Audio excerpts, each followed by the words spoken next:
Dear friends, a very good afternoon and welcome along to Matchday Live. My name is Kel Spellman and I am joining you from Wembley, aka the Etihad South, because we are about to embark in our FA Cup semi-final fixture against an all too familiar opponent in the form of Liverpool. They are standing in our way of reaching an FA Cup final, which of course we did in 2019, and we all know how that played out. Can we get there? Well, over the next 2 hours, we are going to know just that. And that, I am here with Steve and McInerney, so we are going to be your eyes and ears on the ground. I can tell you the officials are just to my right. They're inspecting the pitch. It's in a very good state. We are going to be all good for the game today. So keep checking in with us in the show. And I know you've got a stellar lineup right there in the studio. We'll be bringing you our very own stellar lineup from Pep Guardiola, who will be sat in that chair very, very soon. Nat, I'll speak to you in a little bit. And all my love to you guys in the studio. Come on, City.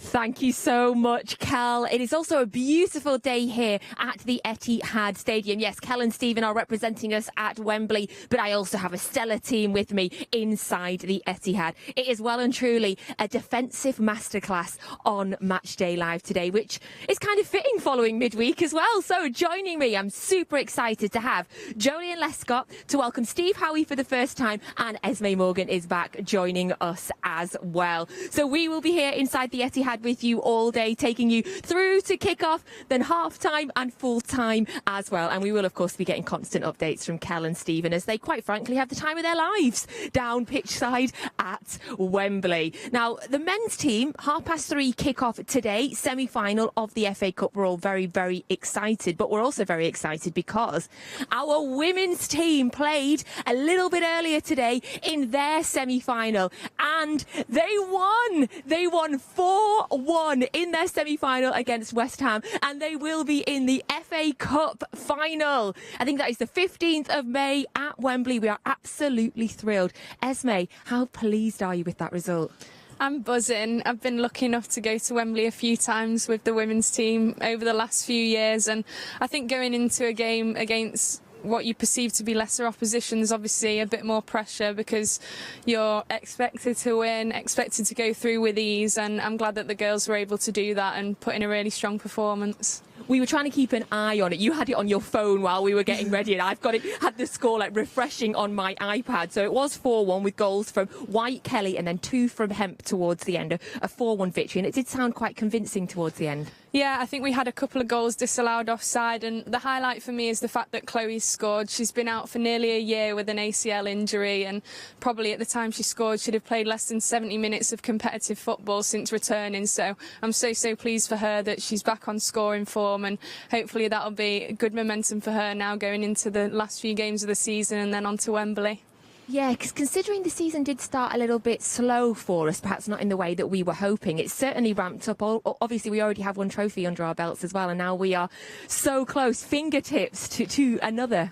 Yeah, I think people underestimate the impact of injuries. Like, sporting directors and coaches build a squad around having key players available for important games, and when you lose so many so early in the season, it's going to disrupt your preparation and the momentum that you have at the start. And I think gradually we've just sort of got used to having people out, and more people have come back in, and we've found our form and the style of play that Gaz wants us to play. So I think we're really sort of in the groove of that now and feeling a lot more confident than we were earlier on. Joleon, they've done so well, haven't they, to have had that start to the season that they did, to have had the amount of injuries that they've had as well, but to keep going and to show that resilience that we know we have throughout this club. To be at this point now where they are in the FA Cup final again is just incredible. Yeah, massive achievement for them, for the club in general. Like as I said there, it's hard to build momentum and gain a rhythm when injuries occur in your squad, especially to key players. But like she said there, Gaz has obviously worked on a structure that suits the players he has available, and now it's coming good. Have you ever played in a team, Steve, that started off slowly but kind of ramped it up through the season? Every season, I think. Pretty much. Yeah, I mean, sometimes you know you have your pre-season games and you feel as though you're ready, and all the lads are fit and healthy, and then you start the season and for one reason or another it just doesn't quite click. Of course, then you've just got to get your strong characters in the dressing room to come together and just pull everybody together and see if you can build and just take positives out of certain things that's happened in games. And then you can go from strength to strength. But you know, every team has starts when it's like that. It's just how do you react? Did you ever imagine Gareth as a manager when you played with him? Did you think he would be one day? Was he one of the ones that stood out? No, not really, in all fairness. But having said that, I didn't think Paul Dickoff would either. Never in a million years would I think Dickie would be a manager. But it does surprise you. I mean, you know, we're talking about the ladies' football team. I think Gareth was under a little bit of pressure as well at one stage. And listen, I'm delighted that because of the injuries as well that's happened to the ladies' team, they've seemed to come through it. And to get through the final is absolutely brilliant. So I'm pleased for him, and I'm obviously pleased for the ladies as well. And Wembley, you will be there as a fan, I am sure. Well, you'll be. How excited are you to go down there and watch your friends, watch your teammates? Got so many good memories of it as a fan, so to have a personal relationship with the players who are going to be there is so exciting for me. And as I said before, we've won the FA Cup there twice now, and they've been such great celebrations, such great days and then nights afterwards. So hopefully we can have equally one of them. Equally as important, the nights equally as important. Yeah. Yes. They stick in the memory for some people. I can imagine there's been some good ones, because there's been quite a few trophies. I mean, we're seeing now, this was back in 16-17, there's Arsenal lifting the FA Cup trophy. There has been quite a few victories. Obviously, you're quite young, so perhaps you weren't partying back then, but...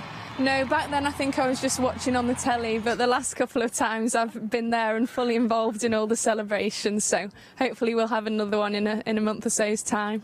Do you think the fact that we have played at Wembley quite a few times, Joleon, will go in our favour? You'd like to think so. You tend to obviously dwell on, use past experiences in a positive way, but again, it's the final, anything can happen, but I'm sure the girls there will be the ones that have played there and been involved in that occasion, or use that for experience and to guide the ones that haven't. Yeah, absolutely. And there we are. We're seeing us again there, because there's been so many trophy lifts. It almost feels like, you know, we talk about the Etihad South, but it's not just for the men's team. It certainly goes across the women's team as well. Yeah, I think for the fans, it's sort of a place we've taken on as our second home. And that was obviously last year when it was locked down and they weren't able to come down. But I think the fans miss those occasions, and it's such a special day out. Everyone's got their routine of where they park up and their journey to the game. And it always seems to be a nice day as well. The sun always seems to shine when City play at Wembley, so I feel like we've all got a lot of positive associations with it.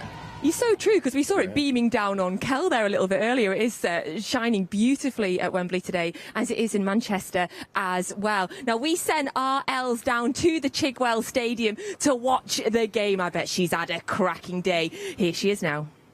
Thanks, Natalie. I am here in London, where City have just bagged themselves a place in the FA...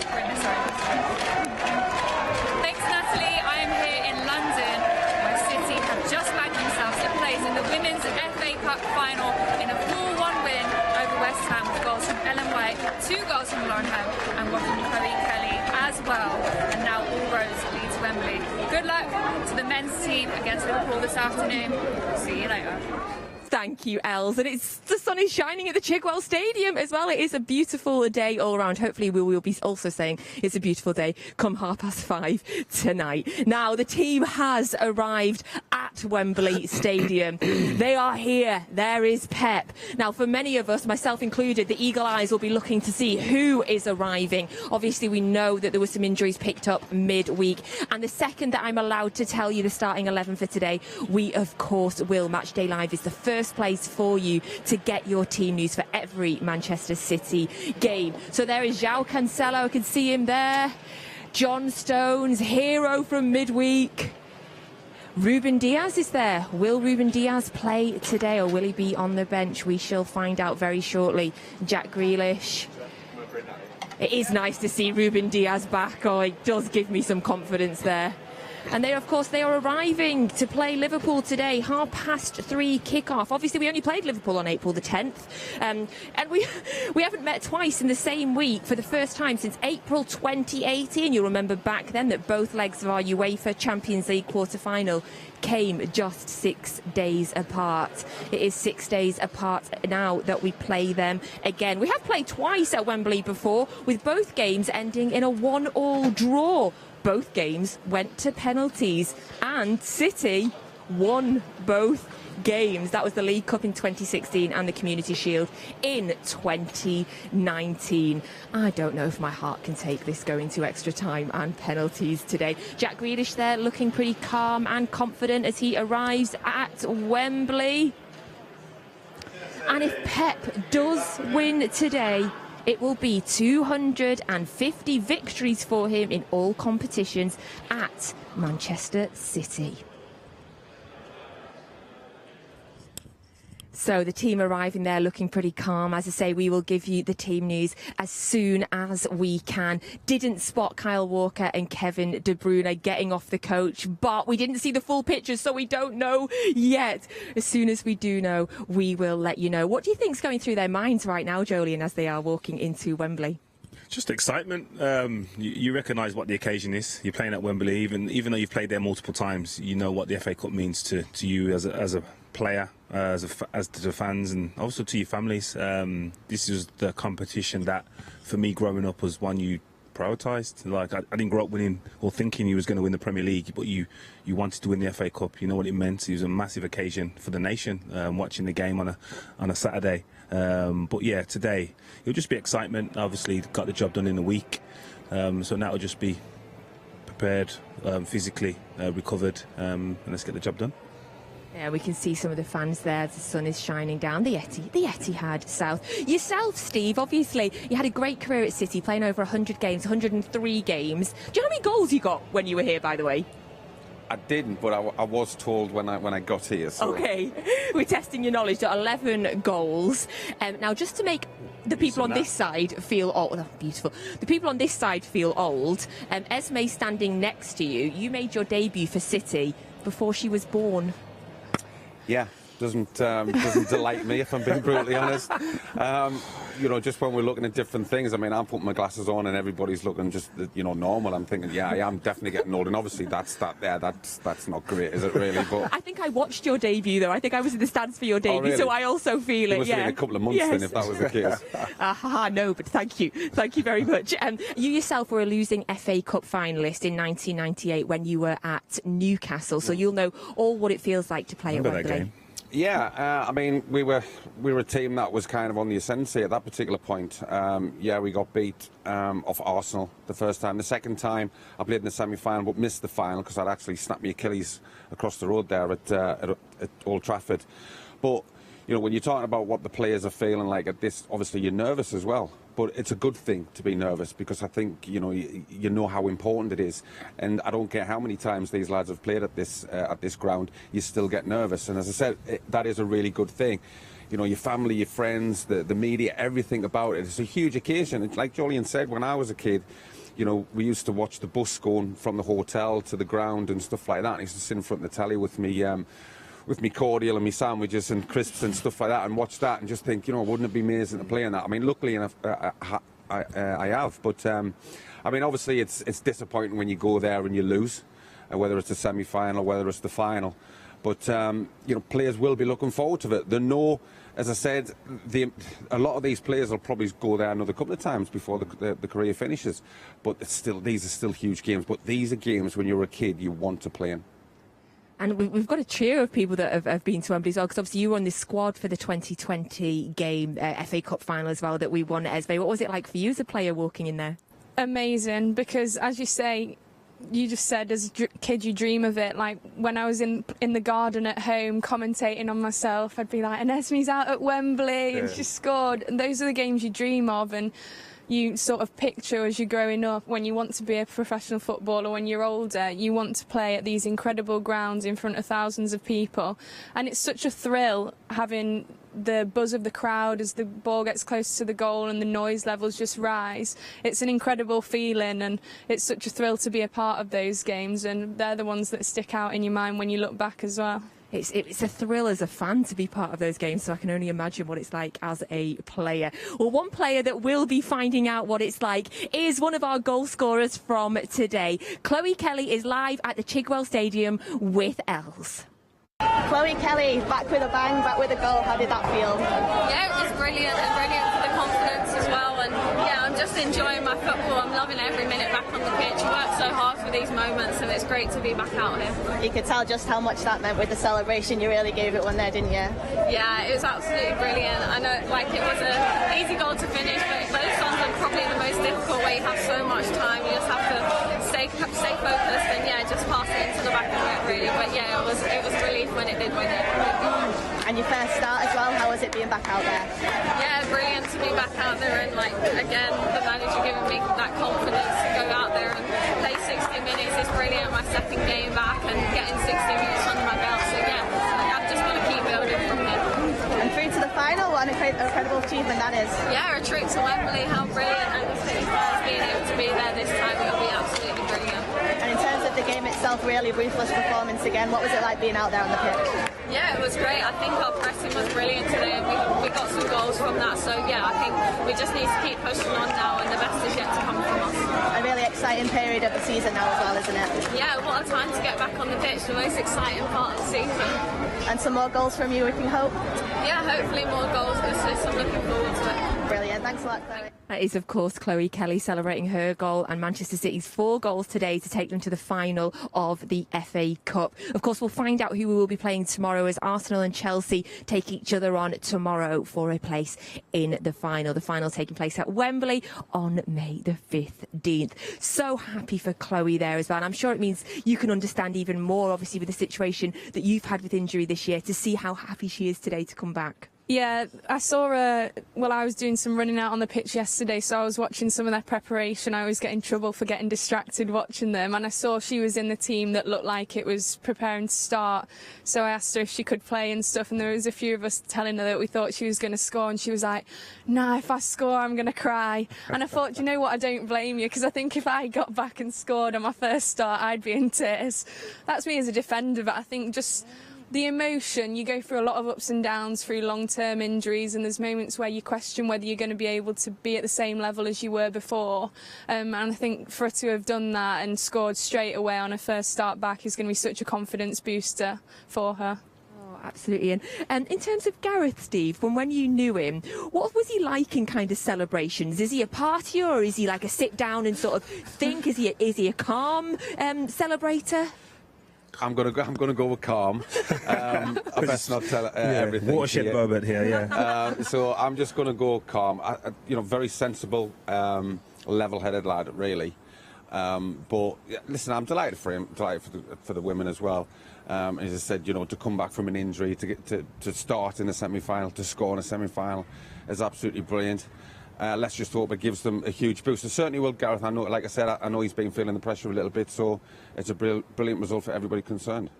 Did you ever have an injury, Joleon, and then came back for a big game? And how did it feel? Trying to put me on the spot there. Yeah, pulling the memories out. Did I?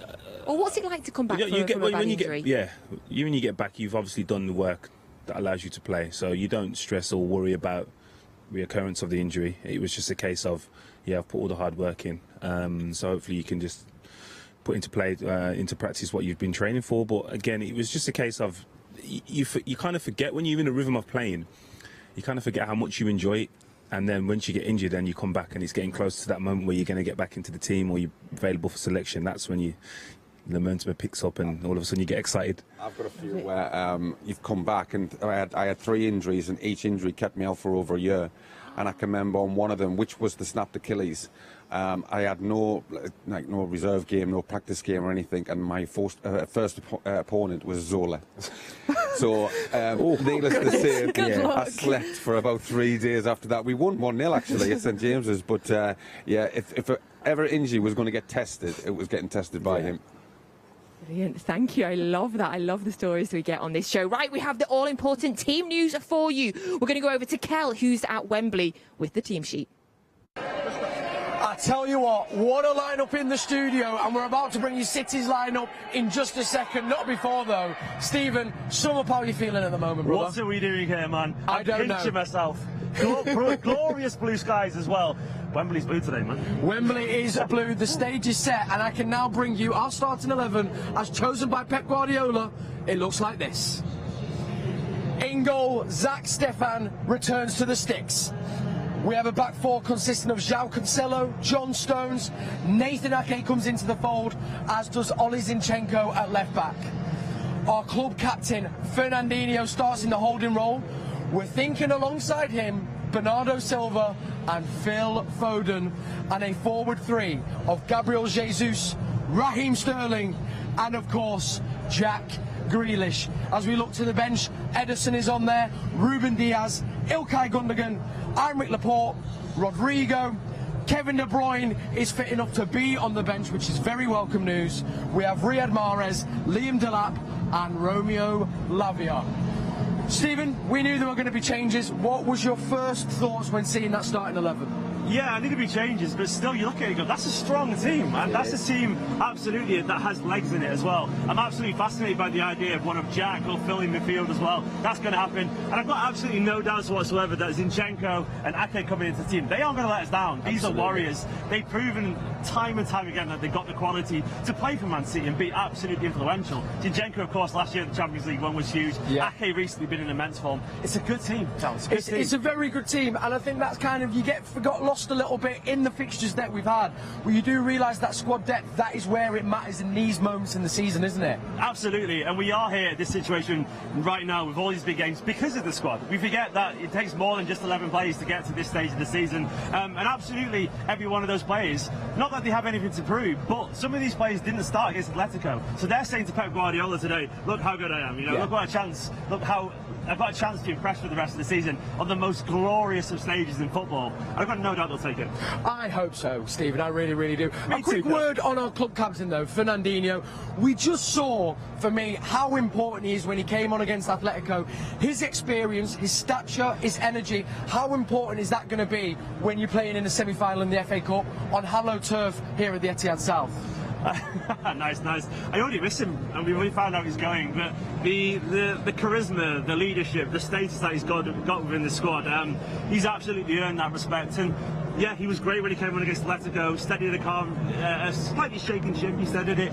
But he's such a quality player that you can trust him, you can rely on him. And amongst this stadium today, it's going to be an absolute ferocious atmosphere. Sometimes you need that experience, you need that leadership, and Fernandinho has that, well, in bucketfuls. I wanted to ask you as well, Stephen, I'm hoping, I mean, we never know who the forward three may be, but I'm assuming that, of course, it's going to be Sterling, Jesus and Grealish, which does mean Foden in more that central midfield role, which we've not seen much, but when we have, I mean, I just straight away think of that link-up with Jack Grealish, with the beautiful touch, and he pinged the ball over. How excited are you at the prospect of seeing Foden playing maybe more in that centrally role, and how important will that be against this Liverpool team? I still remember Phil Foden getting assisted for Aguero at this very pitch when he turned around as an 18-year-old, as a young lad. He was 18. We know just how good he is when he gets a chance to turn and run at people. Phil Foden, of course, with the big assist, once again, centrally against Atletico.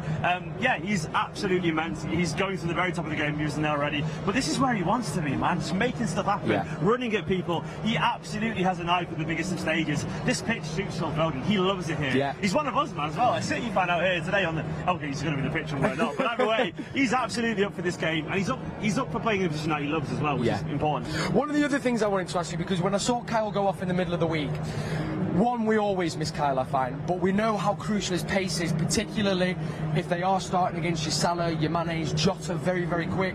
Are you concerned that maybe we are lacking that pace a little bit, or do you have complete faith in our back four?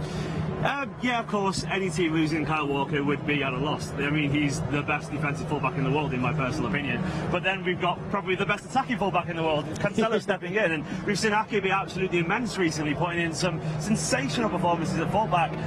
And he's in the team. Zinchenko, once again, as I was saying earlier, he didn't let us down in the Champions League run last year, and I absolutely trust him to be at the very peak of his game. And yeah, we'll miss Kyle Walker, but at the same time, I just do trust those players, and that's a really simple way of looking at it. But they've got us here too. They're part of this success. And yeah, I think they'll step up today. I think they'll be excellent. Stephen, you're an absolute gen. So Nat, are you, man. Let us know what you guys are thinking in the studio, and we'll be chatting to you again in a little bit. Back over to you, Nat. Can I tell you what we're thinking? We're thinking, wow, look at those two in their sunglasses. It must be really, really sunny in Wembley. But we are just happy that the sun is shining here and we don't need to put our big coats on in Manchester. In terms of the team, though, let's find out what my guests today are thinking. Joleon, what's your instant reaction to that starting 11? Confident as always. Yeah, the strong team. There's no surprises in regards to who wouldn't have picked. It's going to be interesting to see who goes into midfield, whether it is Phil or whether it is Jack.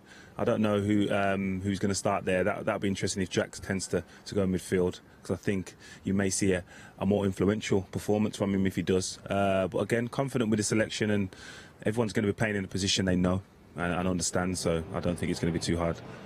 There's Micah and Jack embracing pitch side at Wembley. You all played together at Villa, you were reminding me. Yes, you just thought it was just a Birmingham thing, even though... So it was friends, even though Micah's not from Birmingham. He was born in Birmingham, Micah. Okay. He was born in Birmingham, See, but no, he's from up north, Yorkshire. But yeah, we played together at Villa, all good friends and stuff, so hopefully Jack does well today. We've heard a lot about reasons that Jack came here, and obviously he often himself talks about he wanted to play in the Champions League, but being here now at Wembley in a semi-final, this will be one of the reasons he came to. 100%, just trophies. Like, you're going to assess it when it's all said and done, when he hangs up his boots or when he eventually leaves City. You're going to see that he's going to have a number of trophies that no one's going to be able to take away from him, and that's why you join the club like this. You join to win trophies, and I'm sure he does that. Steve, Jack did an interview earlier in the week where he talked about the need to be more selfish in front of goal. What did you make of those comments?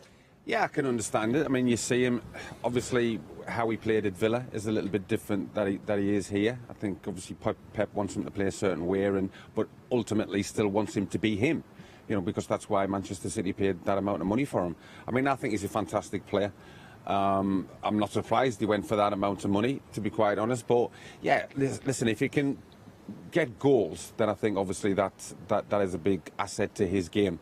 He chipped in with a fair few at Villa, but obviously he's in a better team now. I'm not being disrespectful for Aston Villa, but he is playing with better players, and he should really get in better positions to actually finish it off. Sometimes he is passing it just to make doubly sure, but would he have done that if he was at Villa? Probably not. So I think he has got to be a little bit selfish, but he'll be chomping at the bit to play today. Obviously didn't get involved. Well, he was involved against Atletico, but yeah, I mean it's a perfect platform for players like him, isn't it? So I'm looking forward to seeing his performance today.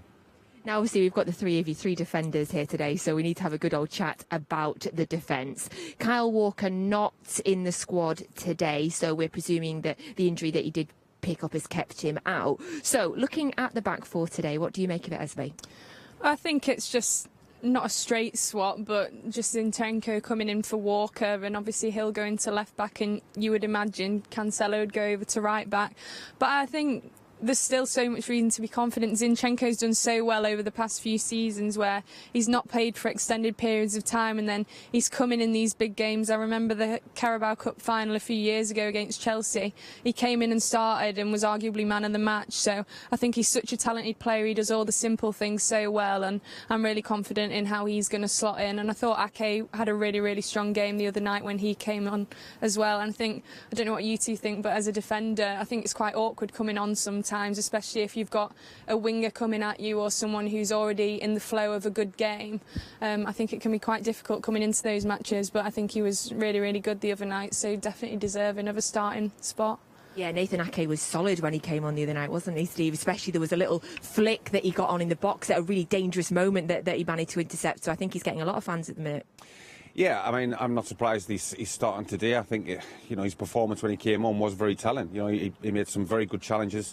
For a defender as well, I think for any player really that comes on as a substitute, you've got to get the speed of the game very, very quickly. But I think it's massively important for a defender, because if you don't and you're just off that pace a little bit, the centre forward can take advantage of you, and away he goes and he can put it in the back of the net. But he came on, he was well switched on, it looked like it. So I'm pleased he's starting today. It'll be a difficult game for him. The way that Liverpool probably is their starting line will be, because they've got top strikers as well. But a very good player. And, when you look at the team, yes, there's changes, but it's still a very, very good team. Right, we're going to have a look now at the Liverpool starting 11 for today's game. You can see them arriving now. Of course, a lot has been said about Liverpool's game midweek, in which they were able to rest 7 of their first team players. So the starting 11 for Liverpool today: in goal it is Alisson, Trent Alexander-Arnold. You've got Van Dijk and Koate, Robertson, Fabinho, Thiago and Keita, and then the front three of Diaz, Mane and Salah. Wow. Okay, and the subs today is a strong bench from Liverpool as well. It is Kellner, and then it is Milner, Firmino, Gomez, Henderson, Jones, Jota, Tsimikas and Matip. So that is the Liverpool team for today. Joleon, what do you make of that team, also considering that they were able to rest players midweek? Yeah, this is probably the strongest squad I've seen Liverpool have in recent years. They've always had a strong 11 and 13 players, which you could argue, but in terms of their fully strength now, it's pretty strong. To see them in midweek without Mane and Salah and still score 3 goals, I didn't think I'd see that day. But again, listen, all the players involved today are world class, so there was never going to be a weak team. There's no one that you're going to single out because of his criteria is going to be elite. So it's going to be a tough game, and like last week, it's going to be exciting because both of these teams play to win. They don't set up in any other format just to win the game. So there has to be a winner today, which obviously adds to excitement. But these teams play to win, and that's what makes it so enjoyable. Oh, my stomach just jumped when you said that as well. Joleon mentions the depth of the Liverpool squad there, Steve. Obviously, they've got that depth, and they went out in January and added to it with Luis Diaz as well, who has had a phenomenal start to his Premier League career. What do you make of him? Yeah, I like him. I was actually quite surprised he didn't start in the last game when the two of them met. Obviously, he went with Jota. But he's a player that's come in, and as a manager and as a fan and as a player, if you're coming into the team, what you want to do is hit the ground running, and he certainly has done that, because we know that when players do come into the Premier League, they find it difficult to adjust. He hasn't found it difficult. He's a very, very good player, and of course he's a major threat. As Joleon said, when they scored 3 goals without Mane, without Salah, now they've got the threat. But listen, the boys at Man City, they know what these players are about. They know what to expect. It's not as though it's kind of a secret about how they go about the business. They know what to expect, and it's going to be a tough game. But, Liverpool and Man City, these two teams and managers, they're probably pleased that there's this rivalry amongst themselves, but at the same time, I bet they're thinking, do you know what? If Liverpool wasn't here or Man City wasn't here, that other team would have been just wiping winning everything. They would have been winning the league, they would have been winning the cups. There wouldn't have been a problem. But these two teams have been unbelievable the last couple of seasons. Do you think the high levels between us then it has spurred the players on, spurred the teams on to go to an even higher level? 100%. I think even the managers. It's the same with the managers. They've still got that competitiveness amongst themselves. They want to get one over on each other. But players, 100%. When you're going to go toe-to-toe with the team, and it's pretty much going to be between you two throughout the season for all the different competitions, you definitely want, at the end of the season, to be sort of saying, we won more than you. And of course, we're seeing that. We know that Liverpool are going for all the trophies, and we are still going for 3. So we're certainly seeing that. Much like us as well, Esme, it's hard to pick out star players in the Liverpool team because they have so many. In terms of the threats today, who are you going to be watching out for? I think typically you'd always look at Salah and Mane, and although it pains me to say it with him playing for Liverpool, I think Salah's probably the most influential or best player in the world right now. The way he can just transform games on his own. He's such a direct dribbler, and I think he's so impressive. But you look right across the team, I really enjoy watching Luis Diaz as well. I think he's really direct in how he attacks. So they've got a lot of threats, but we're just equally as talented, if not more. So I think it's going to be a really, really exciting game. Yes, we are. That's the spirit, Esme. Yes, I love that. So Cal and Stephen are still living their best lives at Wembley, and this is how they feel about today's Liverpool team. Friends, absolutely loving the show, and I've got to say myself and Stephen are loving life here at Wembley, and you can hear it and see it. The stadium is filling, the atmosphere is building, and I've got to say the nerves are creeping in. I don't know about you, Stephen, even more so shaking, mate, when I saw that Liverpool lineup, because as thought, they rested players against Benfica in the middle of the week, and you've got to say that's Liverpool's strongest 11. Yeah, that's a ridiculously strong 11. It really is. It's essentially as good as it gets for them. Maybe 1 or 2 slight changes. Maybe you'd see Henderson. Maybe you'd see Jota. But either way, Liverpool fans will absolutely be delighted. In fact, they are. I've just heard them cheering every single player out there. But to be honest, once again, it's a cliche. But you kind of got to beat the best to be the best, Agreed. We've already proven, in my opinion, during the 2-2, that we can stand up to their strongest team and play them off the park at times. So why can't we do it again, Cal? Why can't we? Why can't we, Exactly. friends? Why can't we? I wanted to ask you though, Jota, of course, scored against us in the fixture that we played them last weekend. We do see Diaz come in. What do you think he's going to bring different than what Jota does? I think this is intentional, given Kyle Walker's out. I think they put Diaz on on the left because he runs at people essentially. Yeah. Cancelo will go forward, of course. We know he will at right back. So they've done that essentially to try and neutralise Cancelo, to give him something to be scared of, you know. So I reckon if he'd played against Walker in the first game, he's still new to the league. He might have been a bit too much, but he probably will fancy playing the Cancelo, who's more of an attacker. So it's that, and of course the experience of Mahrez through the middle, I presume. They're wily, aren't they? Yeah. You've got that experience and that explosiveness. Yeah, and they've also packed that midfield with energy as well, as we know with Keita. How important is the middle of the pitch battle going to be against Liverpool today, Stephen? I mean, absolutely huge. The pitch looks massive alongside us here, but the space will be bigger in real life. It's big, honestly. But the biggest stages for the most beautiful football, you know? That's what it could be today. But honestly, yeah, it'll be the midfield battle. You know, Keita's got so much energy, so much quality. Thiago, of course, a calm head amongst the biggest of storms. But, you know, so is Phil. So is Fernandinho. You know, so is Bernardo as well. It's a good team. It's a good team. Just mentioned Phil Foden there just before you came to us now. We saw Phil, Jack and Rodri walk onto the pitch, and Phil was looking very composed and very cool, which was nice to see. Let's just reflect on last weekend, Stephen. It was billed as one of the biggest games in world football. I think we've got the same today. But can you see it being played out differently from a tactical point of view from both sides, given how it went last weekend? I think both teams have to, really, to be honest. I mean, City were uncharacteristically direct against Liverpool. I enjoyed it, to be honest. I mean, I think Liverpool were a little bit surprised. I suspect we'll see a little bit of that again. You don't play Sterling and not try and hit them, they're running behind.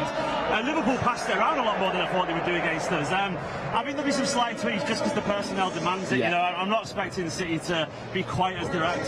City, of course, are so familiar with this pitch and these surroundings that it's almost, well, it's the Etihad South, as we've said a billion times. Now, they will feel at home here. They will feel that they can play the passing game. Liverpool, I think, will be direct to try and essentially capitalise on our tiredness, because we will have that. Yes. So a tired game is often a direct one. Liverpool prosper in that. Yeah, they could do. How important, though, do you think the fact that we are kind of tried and tested now in these big fixtures, as we say, it's the Etihad South? I think it might have been mentioned earlier on in the show. Obviously, Liverpool haven't won this trophy since 2006. The last time they got to the finals in 2012. We've been tried and tested here. Do you think that will have a bearing across the 90 minutes? It has to. Yeah, I mean, it has to mean something. What's the point otherwise, basically? Like, these players, they absolutely know the stadium inside out. The point is, they probably know how to get to the dressing room as soon as they walk in. You know, they probably have a favourite seat in the stadium. They absolutely love it here, and yeah, it will mean something that they have that familiarity. Having said that, Liverpool will try and use that as a motivation. They've not won it for a long time. Yeah. We haven't won it as much as maybe we would have wanted to during Pep's reign, but that also plays into our hands too. Yeah, it really, really does. Finally, Stephen, I wanted to get your opinion, because I felt after the 90 minutes last weekend, and I said before the game I would have taken the draw. Did you feel that City, though, did enough to win it? Pep kind of alluded to it. Do you think that on another day, had Mahrez maybe got it in, we deserve to take those 3 points? Absolutely, man. There's no question about it in my head. I thought City were the better team, and I know you have to take your chances, but we were watching that game. I was doing Seoul, you in the studio, and I was exhausted after that, emotionally, physically, mentally. It was a phenomenal game of football, but City were the better side in my personal opinion. You created more chances. We didn't score, annoyingly, but still, they're coming out now, the players, Edison, Carson, the goalkeeper, Shivu. They would have been proud of the team. I was proud of the team. And we've got this one. We've got it. We really, really do. Well, let's hope. Well, the boys are looking good. We can see just coming in behind us now, we see the goalkeepers taking to the pitch. Of course, big news as well for Zach Stefan. He is making the starting 11. Edison is on the bench. How big do you think that's? How big of a game is it for Zach Stefan Huge, today? but once again, he's had so much experience at this level already around City. And Carson, Edison, they'll be delighted for him as well. Yeah, they really, really will. Come on, City. I keep saying they really, really will. Finally, just the final thoughts on last week's game. As you say, we saw more of the direct approach, kind of a few balls over the top, which we've not really seen. Can you see, though, given the width of the pitch today and how we like to play at Wembley, that is also going to be a key battle area, is how wide we can make this pitch? Yeah, and City use width like no one else in football, so Sterling will absolutely enjoy that space and that freedom. Hopefully we get a few passes in behind. Beautiful, Stephen, you're a gent. Now listen, now, come back to us in a little bit. I've spied David James, so I'm going to go try and wrangle him and bring him onto the show. Back to you in the studio. Look at the two of them. Honestly, have you ever seen two happier looking guys in your life, literally living all of their dreams? If we win, I cannot wait to see the two of them pitch side, by the way. I don't think you'll We see need a him. I pitch don't side think you'll see cam him. on them Yeah. throughout the game, like a reactions cam. You're right, that would be great. Although I'm hoping that one of them doesn't like run on the pitch at the end in like pure excitement or something, because you could see that. Well, that was their thoughts about last Sunday's game. Obviously, we only played Liverpool 6 days ago in the league. Esme, what was your kind of assessment of the game overall? I mean, I wish we'd have won, but I loved watching the game. As a fan of football, the standard was ridiculous. I think we could have won, to be fair. We had a couple of chances early on, but then towards the start of the second half, they were quite dominant, and it just ebbed and flowed throughout the game, and it was quite nervy. But I just loved the atmosphere inside the ground. It was so much fun to be a part of. It was so noisy and just really rowdy, and I think those are the most fun games to be a part of. But when the standard of football is that high, it's just such a spectacle to watch. The atmosphere was absolutely insane. It really was electric. In terms of this goal that we're seeing now, Steve, it was a perfect time. What a way to start the game as well, within kind of 5 or 6 minutes for Kevin De Bruyne to step up with that. Yeah, I mean, listen, it takes the deflection. Would the goalkeeper have getting it? Possibly, yes. But at the same time, you know, a goal's a goal, no matter how it goes in. I actually thought City started really well, pretty much dominated most of the first half. But Liverpool, because of the threat, you always know they're going to cause you problems. They get a goal pretty much out of nothing. It's the two left backs again combining with Robinson to Alexander-Arnold, and obviously, you know, since he's come from Wolves, he's been a goal machine. Absolutely scary, Diogo Jota. But then again, you know, when we get the second goal, again, you still think we're going to push on because we're controlling the game. But ultimately, this is why why they've done what they've done, because they're a very good team. Yes, they'll just have to soak up a little bit of pressure, but they know they've got the capabilities to hurt you, and you know they did do that with Jesus on this one. I mean, in all fairness, I think it was a little bit of a surprise that he was starting the game, but he started. I thought he had an excellent game, and that chance, actually, it's very difficult to miss that because the ball is rising when he makes the connection, and it's very easy to get that over the top of the over the bar, and it just so happens he just gets it just underneath the bar, and that's a great finish. You mentioned Jota being a goal machine. Obviously, he's not in the starting 11 for Liverpool today, despite that. Gabriel Jesus as well was a little bit of a surprise for a lot of us, but Joleon, I just thought he was absolutely phenomenal. For me, it was one of his best 45 minutes that he's had in a City shirt. Yeah, you can say that again because of the opposition, but I go back to the performance against Chelsea at the start of the season. I think he was outstanding that game. So it didn't necessarily surprise me because he can perform in these big games and he has a different instinct to other players. We speak about not playing with a recognised striker every week, and for me, when Jesus plays, he has an instinct that only strikers have. So in terms of the number of goals, we'll never struggle. But in terms of the type of goals like that, like the one against Chelsea, he will have a unique ability to sniff out an opportunity. But in terms of him today, I'm thinking from a defender's point of view. I don't think he's a player I would enjoy playing against. I think he loves the physical elements of the game as well. So he's not going to give anyone any time to dwell on the ball, to recover. He's going to be pressing you when you're in possession. So he's definitely an opponent you wouldn't want to face.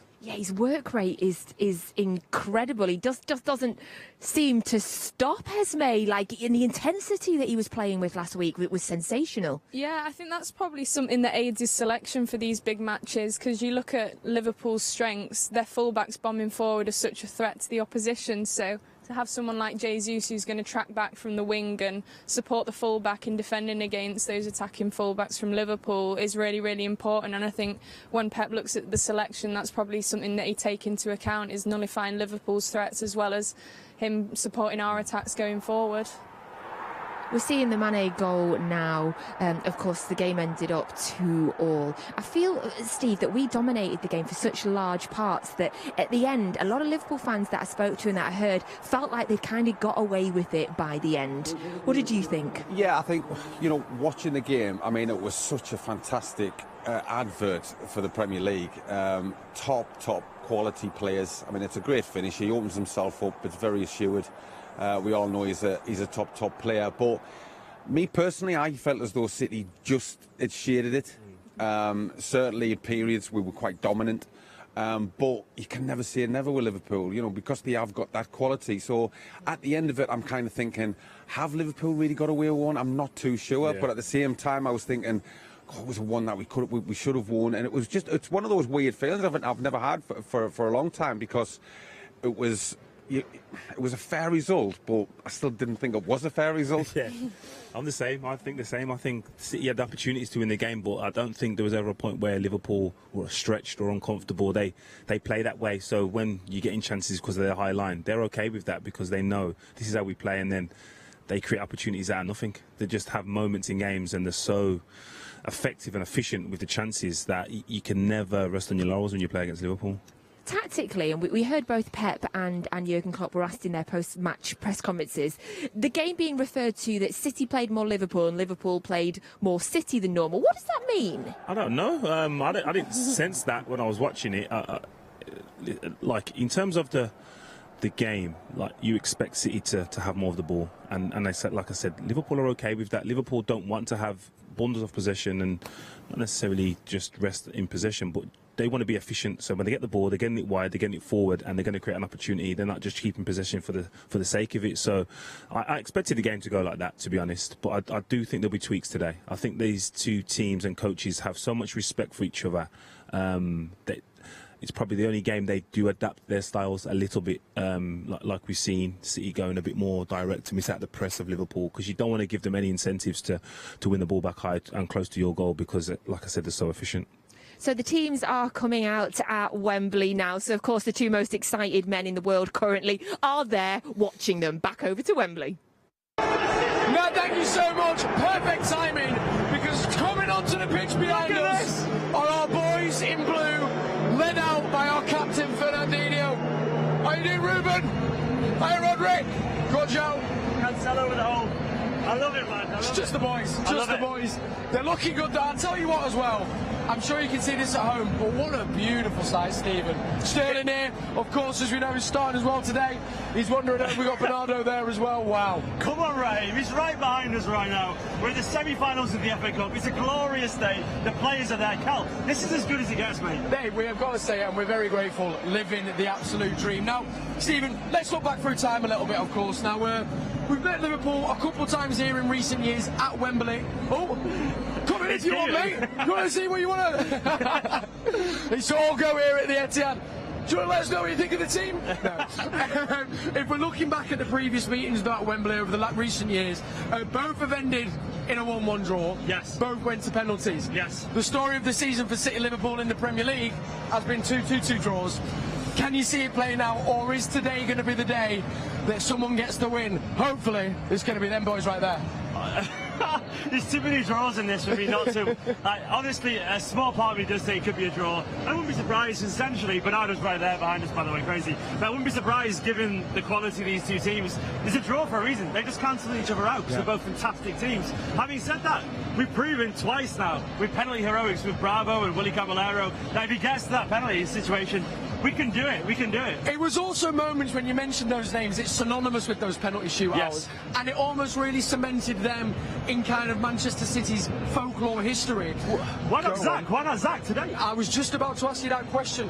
Obviously, we've seen Zach been playing in the FA Cup. Pep was still and ahhing whether he would start. He is started. If it was to go there, could this be the day that Zach Stafford, not that he needs to, but really cements himself in City's history? Absolutely. The Wembley and football has a way of doing this. These big stories for these players who are often unsung heroes, they step up because they care. This is why they're in football. They want to play on stages like this. They want to play in the biggest games in front of all these beautiful blue fans. So yes, Stefan has the quality to write himself into folklore. Come on, Zach. Come on, You've Zach. also got to say, though, obviously, given the last two times we've met here at Wembley and us coming out on top, there is obviously going to be that thing where Liverpool are going to be coming out with the bit between the teeth, but it's nothing that I don't think this team can't weather. Well, no, as well. As much as that, was a thing, it's a slightly different side for both teams, by then. Yes. It was a few years ago, The clubs have evolved and changed since then. Both the teams play different football since then as well. So while that is a motivation, I think the biggest motivation is just City versus Liverpool, I don't think it's about the past here. I think it's just about the very here and now and last weekend, and the fact that this is the first and second place team once again on the biggest stage in the FA Cup. I think that has only happened, correct me if I'm wrong, I'm sure people at home will, you'll be tweeting in, but I think this is really only the third or fourth time in FA Cup history that the two top teams have met.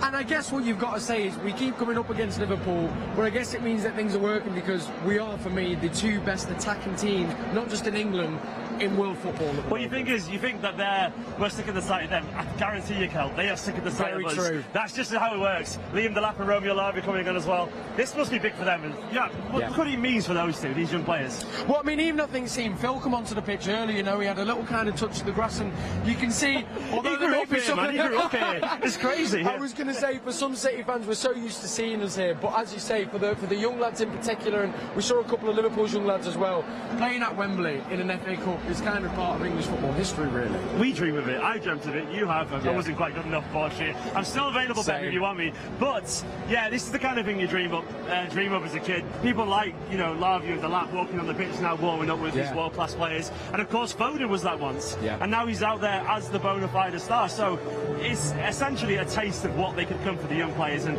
everyone wants to be in that. I'm going to put you on the spot, Stephen, okay? And I hope that he doesn't go... And I tell you what, I hope he doesn't come to this, because I don't know if my heart can take it after these last 2 weeks. If it does play out how it has done in these previous meetings, and it wants to go to penalties, who are your 5 penalty takers? Well, I'm looking around the pitch now, because they're right there. So, Cancelo's got confident vibes today. Yeah. Do you know what? We'll give it to... Raz is going to score. Raz will score today, I reckon. Okay. Raz will put it in the top corner. He's done it before. Watch Chelsea do it. So Raz, Cancelo, Phil Foden. I'm going to say Fernandinho, old man Ferner. And then probably...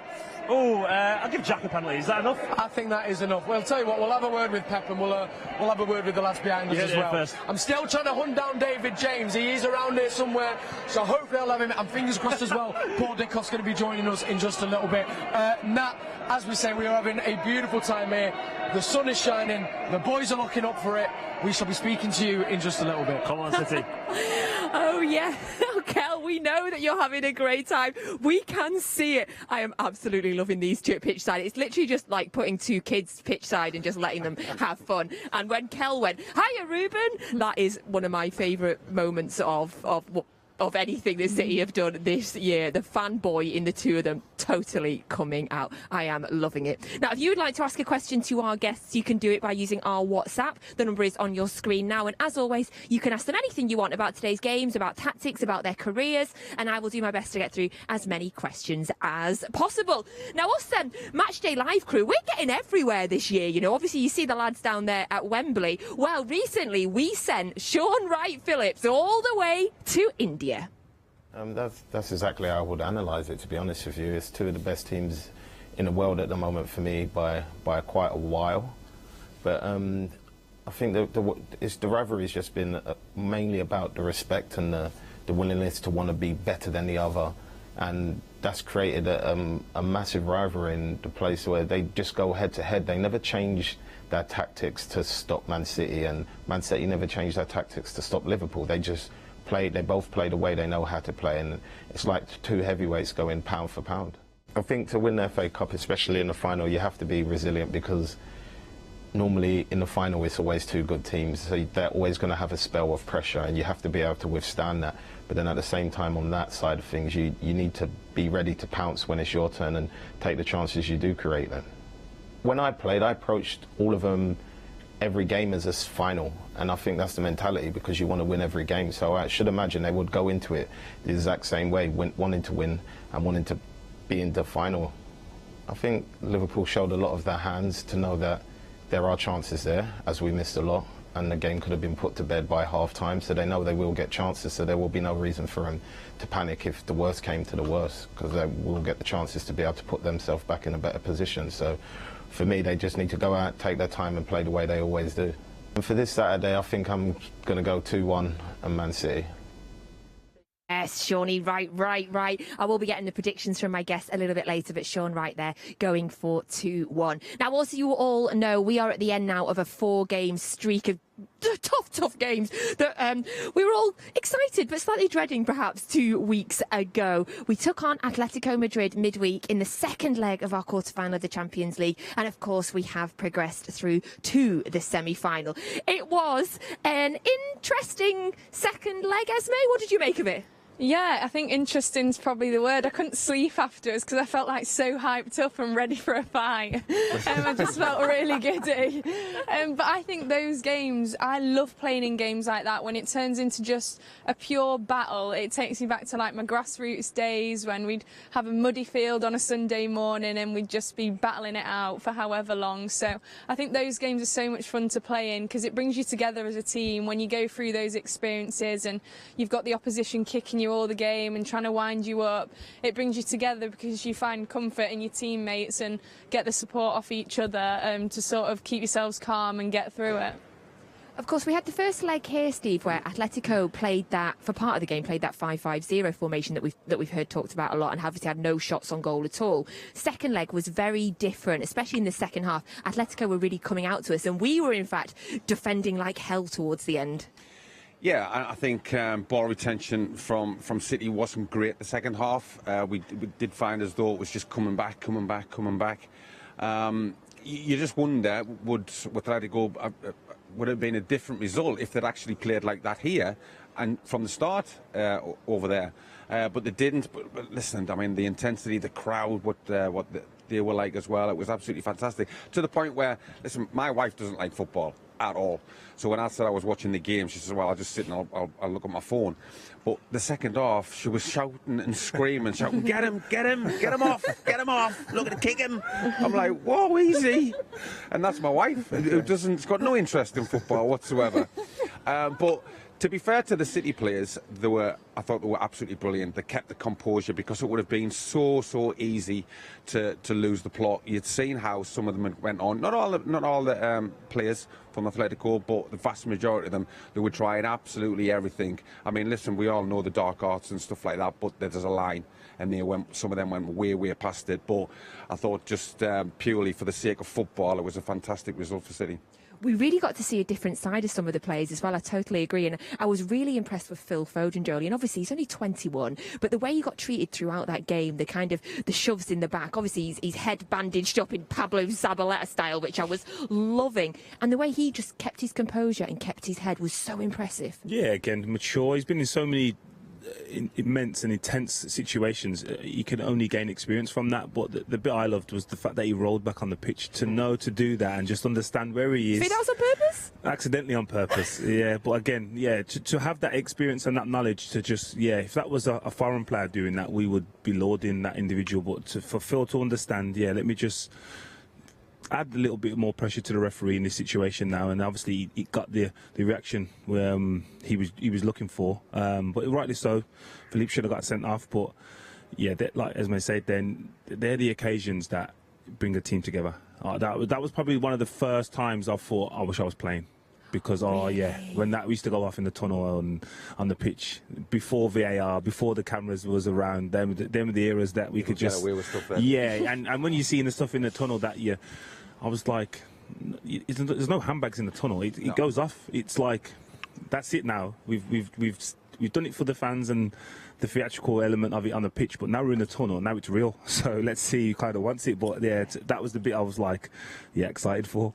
I loved picking out some of the moments. Zinchenko protecting Foden when he was on the floor. Scott Carson in the tunnel getting involved. Could this really be a pivotal moment for us, Steve, in terms of really, like these guys have said, the bonding, the kicking on, the camaraderie that we'll get from that? Do you think we can take that into this game?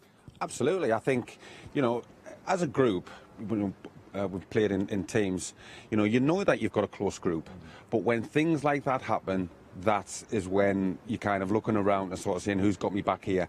And it looked like every one of them City players had each other's back, which was absolutely brilliant to see. You know when a team's fractured, when a couple of them will turn the back and they'll walk away or something like that, but every one of them was there for each other. So to actually have that, they can definitely take that, because they know it's going to be a tough game, but they know in a game there's always a period where you're looking around and you're saying, lads, we need to dig in here. There has been teams I've played in where there's maybe been one or two kind of go missing. But you look at these City players, because of what happened during the week, you know for a fact they won't go missing.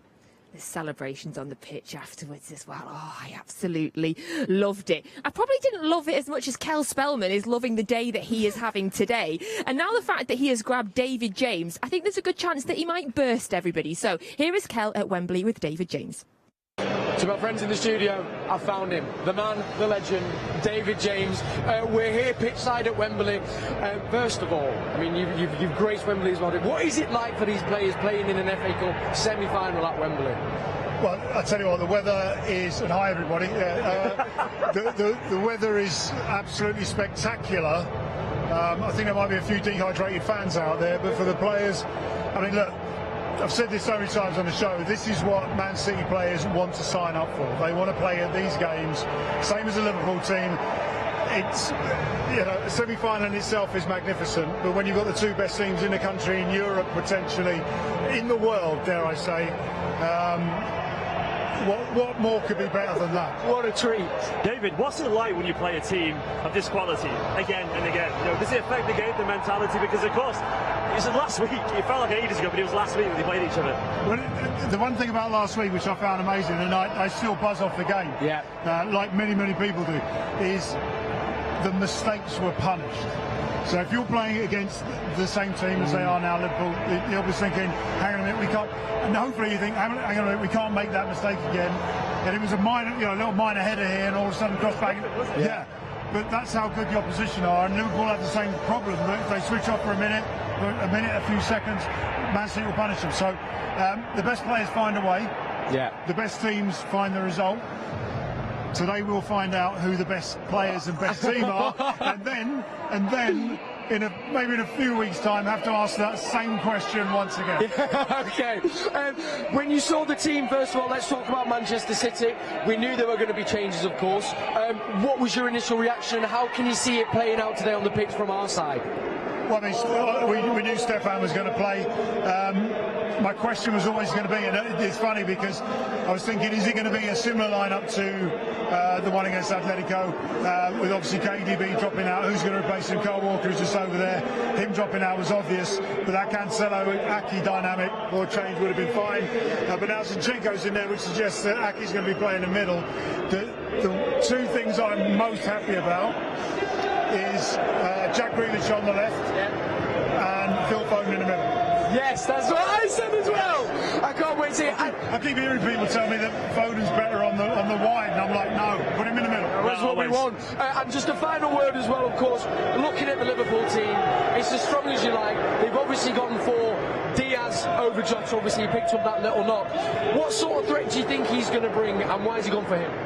Oh, Diaz is scary, but I mean, you know, he's matched up with Cancelo. So pace-wise, it's not an issue.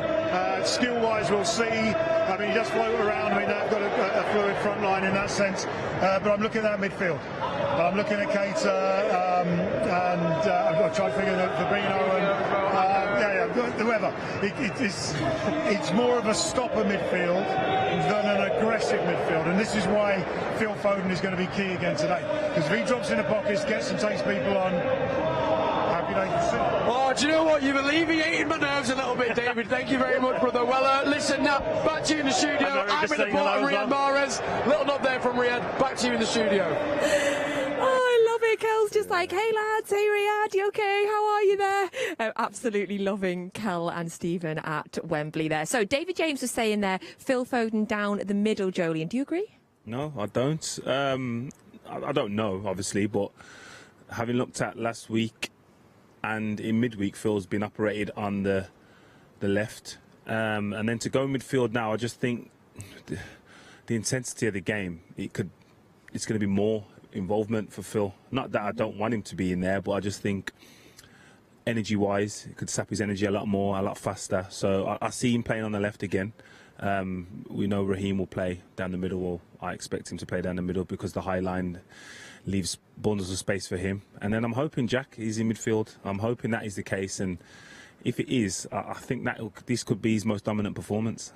Oh, I'd love a dominant Grealish performance today. I'd absolutely love it. And, of course, Zach Stefan playing today. We can see him warming up there. Thank you very much, everybody, for sending in your WhatsApp questions. What I love most about your WhatsApp questions is you guys think of things that I never would, and I love your questions. So we're going to go in with the hard-hitting questions here for you all. Are you ready? Really going to test you now. Steve, I'll go to you first. Who had the best haircut in your team? That came from Carl. Wow. Ooh, Carl. Didn't have very many decent haircuts, to be quite honest. You can give us the worst if you want. Do you know what? Ali Banabi had a lovely head of hair on him. It was nice and thick. It was lovely. See, this is what we it was need. quite nice. Albergovic's was quite flowy.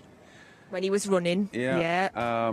But yeah, Ali Banabi's was proper thick. Love Ali Banabi. He was here on Sunday, interviewed him. What a lovely man, Joleon. He got me sent off. He got you, Ali Banabi got you sent off? Yeah. How am I just hearing this? He dived. Ali Banabi don't dive. Probably. Yeah. He was a good player. He did chop me, like, and I fouled him, but it wasn't a red. And he rolled around and that, main road. What do you mean, yeah?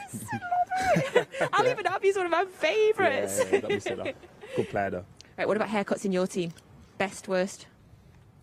Worst, I'm going to say Mario's. Any one of Mario's. He had a few. We used to give Millie some stick as well. We used to say like it was the gardener just coming round to cut his hair. Like, so Millie used to get some stick. Who used to care a lot about their hair? Ooh. Probably say Meeks. Meeks used to care a lot. Oh, really? Yeah. Even now, he must get his hair cut sometimes twice a week. I mean, he is on TV every single day, to be fair. Yeah, but that's what I'm saying. That even back in the day, he was like, we was going out on a team. We was going out on a team like out. So I probably shouldn't say this, to be fair. This is this is an exclusive. It's going to get me to draw. Well, you could have. So we was going on a team like out in Manchester. We were playing. The subs had been put on, so we couldn't go on. About 2 minutes before the end, he went in to go to the toilet and was by the time we've come in, he's changed, gone to London to get his hair cut and come back to Manchester because he got one barber, so he went to London to get his hair cut. Yeah. He travelled to London to get his hair cut? To come back out in Manchester. Did it need cutting? He had his hair cut every week.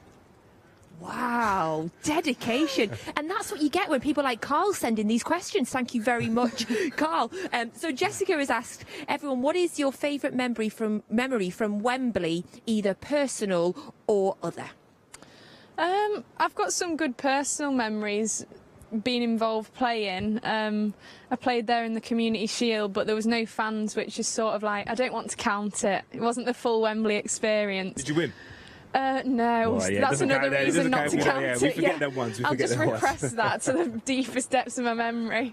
I'd probably say the FA Cup semi-final when we beat United. That one always sticks out for me, as it was my first time I'd ever gone to Wembley and we beat United. So what more could you ask for from a day, really? Today's today, and we went out after. So that perhaps is a good omen. Did you play in that game? Yeah. Played that. Yeah, that was a game. game, Mario. That was Mario. One of his best performances. That, to be fair, and I've been giving winding Rio and Sir Alex up after the game.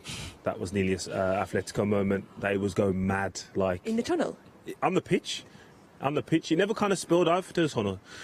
Because I think people forget how big we were as a team. There was some big units in that team, to be fair. So I don't think people was they very. thought better of it. Yeah. I've seen a photo of it today. Someone tagged me in a photo, and I was like, yeah, we were pretty big, to be fair. Love that. See, we get these brilliant questions. Thank you so much. Keep sending in your questions through WhatsApp. Think of the most random ones. I absolutely love it. Now, Kel and Stephen thought they were done. They thought they were going to start enjoying themselves. Well, not that they haven't been enjoying themselves, clearly. But we've kept them working because we've only gone and found Paul Dickoff. Not long to go now, and you will see stood next to me a man that always brings a smile to my face and yours. The legend is Paul Dickoff. Paul, thank you for joining us. We're here at the Etihad South. How are you feeling about today's game? Do you know what? I'm absolutely buzzing, Kel. You know, coming down here this morning, listening to the radio, it's as if Liverpool had already won it. And it's really wound me up. So now I'm here in the stadium, teams have come out, fantastic atmosphere, buzzing for another fantastic game. And yet again, hopefully show them who the best team in England is. Let's talk about the team. We knew there were going to be changes, as we've been saying. What were your thoughts at seeing our starting 11 with the personnel that's been brought in, Paul? My initial thoughts were the front six. You know, you look at Fernandinho, obviously, Bernardo looking as if Phil Foden may be dropping in there, and then you've got Gabriel Jesus, who was outstanding last week, Jack Grealish, and Raheem Sterling. No, that's not bad, is it? It really is not bad. I want to say as well, always, we're at Wembley. This guy knows a thing or two about Wembley and important goals. Could this be like a big goal for someone today? You know, for Phil, example, could this be a big night for Phil? Because he's a City fan here at Wembley against Liverpool.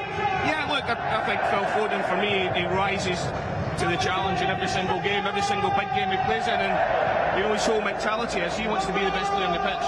You know, whether it's in training, whether it's here at Wembley, whether it's at the Etihad, whether it's in Madrid the other night there. And today, you know, they just keep saying that the two best teams in England, two best teams in Europe, Phil Foden, and you know what especially I'm buzzing for today is Jack Grealish. Agreed. It's a big stage for him today. You know, I've done a couple of interviews down the line before, and it's all like, well, Jack's not really done this. I think he's done really, really well, and he's been outstanding recently. United game, he was by far the best player on the pitch for me. And he's ready to kick on now, so hopefully today can be that day. I know we've mentioned this as well, but of course we're going to assume, we never know with the forward six, but see him filling that more central role. I was saying, Steve, I'm buzzing for that. I wondered for yourself, you know, for him now against Liverpool, how big a game can it be from playing in that position? Because obviously we don't get to see it that much, do we? We don't, but I genuinely think that's where he's going to end up being the best throughout his career. You know, he's got fantastic vision, he can run, he can dribble. You know, we've seen earlier on in the FA Cup that ball to Jack Grealish, which was just sensational. People say, oh yeah, it was against Peterborough, but it doesn't matter, you've still got to execute it properly. This big Wembley pitch today, I think he could really run the show. Well, if he's going to run the show, Paul, can we get your prediction, please? 3-1 Manchester City. Oh, come on, Paul, I love it, mate, I love it. Come on! Stephen, final prediction from you? I'm going for 1-0. It's a bit tight, but I don't care, man, as long as he wins. I'm joining my mate Paul. I'm jumping on that bandwagon. 3-1, Paul. Thank you for joining us. And last thing to say is, of course, before we go back to you in the studio now, come on, City! Come on, you Blues! Paul Dickoff looking super smart there today. He must be in hospitality, he must be in the posh seats in his suit today. Loving his prediction. So we're just going to have a quick recap of the City 11. If you are just joining us, you're very welcome to Matchday Live. You've got less than 10 minutes now until kick-off in the semi-final of the FA Cup. So the starting 11 is on your screen. It is, of course, Zach, Stefan, and then it's Cancelo, Stones, Ake, Zinchenko, and then Fernandinho, Grealish, Silva, Jesus, Foden and Sterling. That is your starting 11 for today. Big news as well, Kevin De Bruyne is on the bench, but no Kyle Walker. Steve, looking at the way that we've lined it up there, do you think we've got the midfield right? So we've got Fernandinho, Grealish and Bernardo Silva in the middle. Yeah, look, I mean, obviously I think the manager and the players know exactly what jobs they have to do. You know, even when the team sheet comes out, it's just in a line. Nobody knows what the formation is. The City lads will know exactly they've got jobs to do. You know, we've been talking about where will Foden play, where will Jack Grealish play.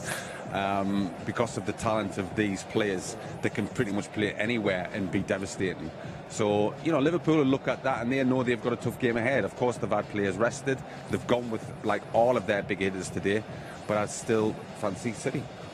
There's so much. I feel nice and positive now. I hope you all do. Esme, of course, Fernandinho starting today. Another player that came off the bench midweek and I thought was epic. Yeah, completely agree. I thought he was really, really dogged in midfield, just making important challenges, and it was a period of the game when we weren't keeping control of the ball and there was a lot of turnovers and transitions to defence, and he's so good at that, just anticipating where the ball's going to drop and making sure he's there to sweep up. So I imagine he'll have to do a fair bit of that today as well.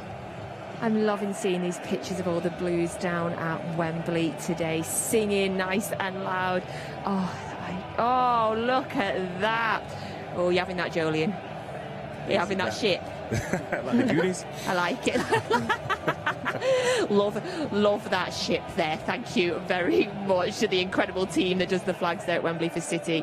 Always do a brilliant job. So I am going to come and ask you all your predictions, so do start thinking. But Joleon, in terms of our team, who do you think is going to be the key players today? I'm hoping it's Raheem. I know I've talked a lot about Jack, but I think Raheem's so close to being the match winner against Liverpool. And I so want him to be. So hopefully he's the guy that gets the goals for us to go through. I'm going to go for 2-1. I don't think any team keeps a clean sheet today. I fancy Jack Grealish, incredible winding run through, or like gets an amazing assist and then slides it into Raheem who scores. Detail, yeah. I think that gets all the Wembley. haters. I think that happened at Wembley in the Euros, didn't it? I think that happened there. So yeah, good omen. Let's have that. So 2-1. Steve, what's your prediction for the game? I'm the same. I don't think there's going to be a clean sheet, but I am going to go for 2-1 for City. 2-1 to City. Yeah. Loving it. Esme? I feel like there's going to be loads of goals for some reason. Don't say that. I'm going 4-2 to City. Oh wow! In 90 minutes? No, 2-2 and then 4-2.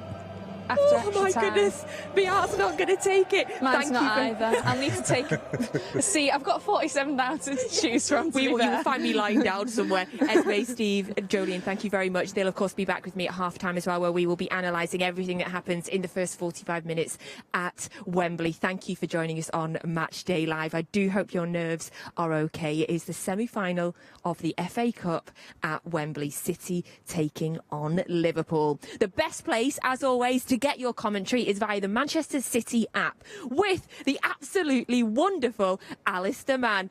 Right, Ali, over to you. Well, thank you, Natalie. Yeah, welcome to the Etihad Stadium South. It's a title that is very much justifiable, to be truthful. Since 2011, the Blues have been here so many times. It is quite extraordinary in the Carabao Cup, the FA Cup for semi-finals and finals, the Community Shield, and of course